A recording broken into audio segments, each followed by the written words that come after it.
महाराष्ट्र को आज पहली महिला डिप्टी सीएम मिल सकती है। एनसीपी के दिवंगत नेता अजीत पवार की पत्नी सुनेत्रा पवार आज शाम 5 बजे उप मुख्यमंत्री पद की शपथ ले सकती है, लेकिन उससे पहले आज दोपहर 2 बजे एनसीपी विधायक दल की बैठक बुलाई गई है। महाराष्ट्र एनसीपी अध्यक्ष सुनील तटकरे ने बताया कि इस मीटिंग में एनसीपी के सभी विधायक और सांसद मौजूद रहेंगे। एनसीपी के सूत्रों के मुताबिक इस मीटिंग में सुनेत्रा पवार को एनसीपी विधायक दल का नेता चुना जाएगा।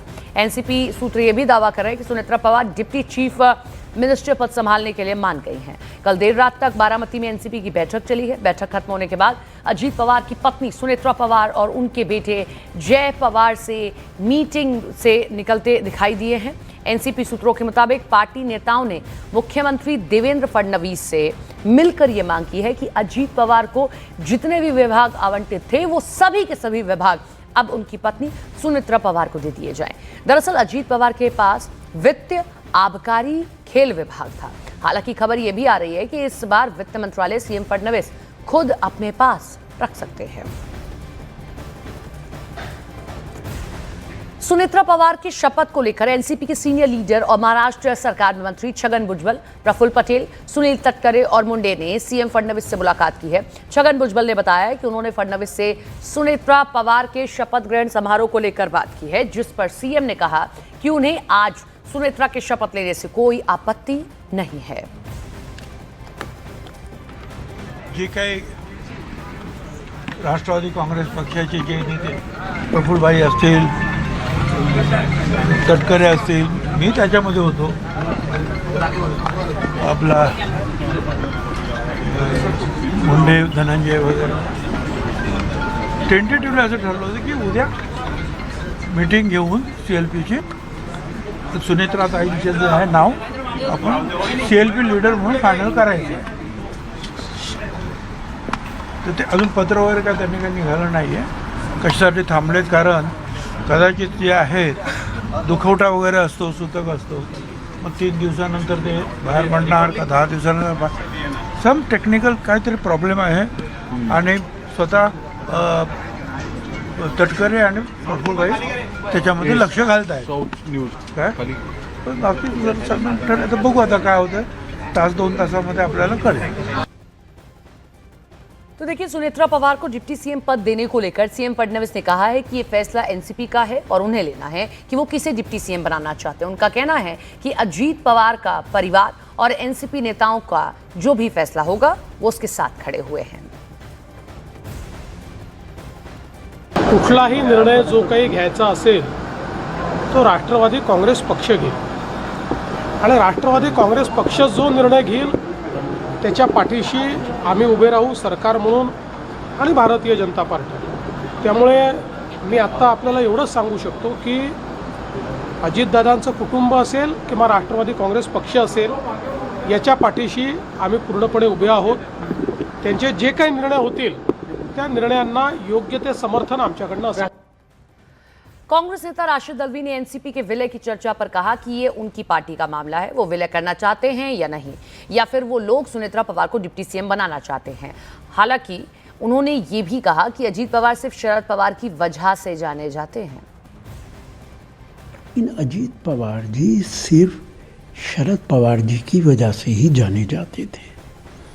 वो अलहदा हो गए, भारतीय जनता पार्टी के साथ चले गए, लेकिन अब एक दल बनता है नहीं बनता, उनकी पत्नी को डिप्टी चीफ मिनिस्टर बनाना चाहते नहीं चाहते, ये उनका अपनी पार्टी का मामला है। इस बीच एनसीपी और एससीपी नेता अनिल देशमुख ने ये एनसीपी के दोगुने धड़ों के मर्जर की बात कही है। उनका कहना है कि अजीत दादा की दिली इच्छा थी कि एनसीपी और एनसीपी शरद पवार गुट एक साथ आ जाएं। उन्होंने दावा किया कि इस बात का फैसला हो चुका था, बस ये तय करना बाकी रह गया था कि इस बात का ऐलान कब करना है।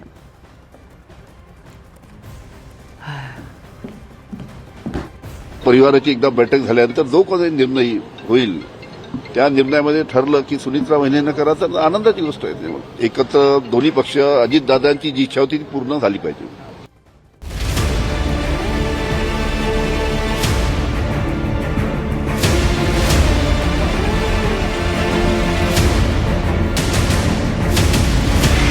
अजीत पवार के निधन के बाद एनसीपी में ढेरों सवाल। महायुति में रहेगी पार्टी या बनेगी यूनाइटेड एनसीपी? क्या सुनेत्रा पवार बनेंगी महाराष्ट्र की नई उप मुख्यमंत्री?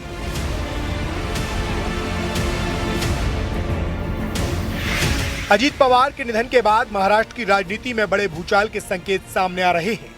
अब न सिर्फ सरकार में उनके खाली पड़े मंत्रालयों को लेकर मंथन तेज है, बल्कि एनसीपी के भविष्य पर भी सवाल खड़े हो गए। क्या एनसीपी महायुति में बनी रहेगी या एक बार फिर यूनाइटेड एनसीपी का रास्ता खुलेगा? ये ऐसे सवाल हैं जिन पर पार्टी के नेताओं के साथ कार्यकर्ता तक अटकलें लगा रहे हैं। अजीत पवार के मंत्रालयों पर एनसीपी करेगी दावा। महाराष्ट्र सरकार में डिप्टी सीएम रहे अजीत पवार के निधन के बाद मंत्रिमंडल में फेरबदल तय माना जा रहा है। अजीत पवार के पास वित्त, प्लानिंग, स्टेट एक्साइज जैसे अहम विभाग थे, जबकि खेल एवं युवा कल्याण और अल्पसंख्यक विकास अतिरिक्त प्रभार के रूप में उनके पास थे। अब एनसीपी की पूरी कोशिश है कि ये सभी विभाग पार्टी के खाते में रहें। सूत्रों के मुताबिक इस मांग को लेकर एनसीपी जल्द ही मुख्यमंत्री को पत्र सौंप सकती है। अजीत पवार के बाद दो धड़ों में बटी एनसीपी। एक गुट ने उठाई शरद पवार के साथ जाने की मांग। इस बीच एनसीपी के अंदर सियासी खींचतान भी शुरू हो गई है।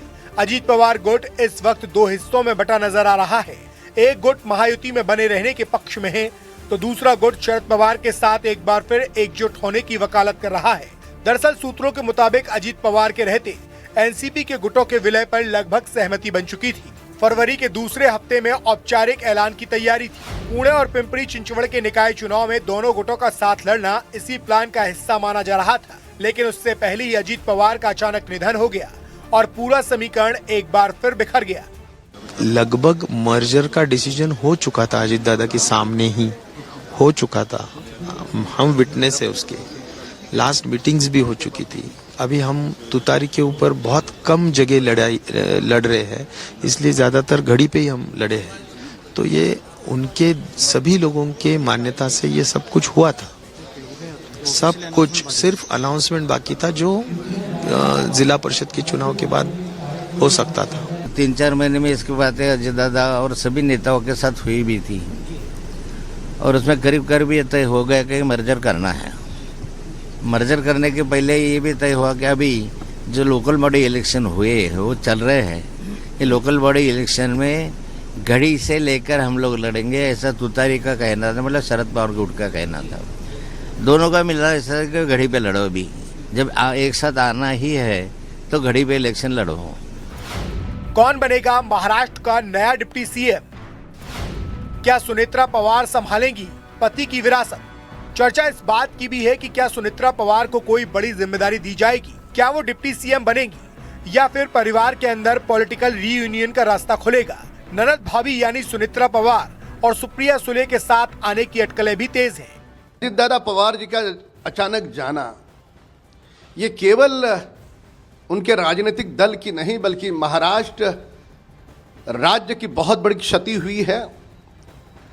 अब अगला उप मुख्यमंत्री उनके दल से कौन होगा, ये उनके दल का निजी फैसला है। हालांकि बीजेपी चाहती है कि एनसीपी महायुति में बनी रहे। सूत्रों की माने तो एनसीपी के अलग होने से सरकार पर सीधा खतरा नहीं होगा, लेकिन एकनाथ शिंदे की शिवसेना का दबदबा और बढ़ जाएगा, जो बीजेपी नहीं चाहती। महाराष्ट्र के डिप्टी सीएम अजीत दादा पवार के निधन के बाद कई सवाल खड़े हो रहे हैं। सवाल ये खड़ा हो रहा है कि आखिरकार महाराष्ट्र का डिप्टी सीएम कौन होगा। सवाल ये खड़ा हो रहा है कि आखिरकार महाराष्ट्र का फाइनेंस मिनिस्टर कौन होगा। सवाल ये खड़ा हो रहा है कि जो दो एनसीपी मिलने वाले थे आखिरकार उनका मर्जर हो पाएगा या नहीं हो पाएगा।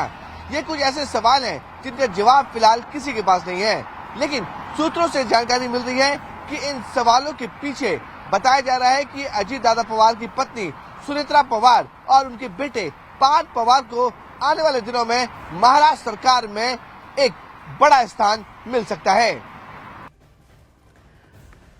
तो इधर कल दोपहर अजीत पवार की अस्थियों का विसर्जन बारामती के सोनगांव में करहा और नीरा नदियों के संगम पर किया गया। अजीत पवार के बेटे पार्थ पवार और जय पवार ने पिता की अस्थियां विसर्जित की और इस दौरान अजीत की पत्नी सुनेत्रा पवार भी मौजूद रहीं।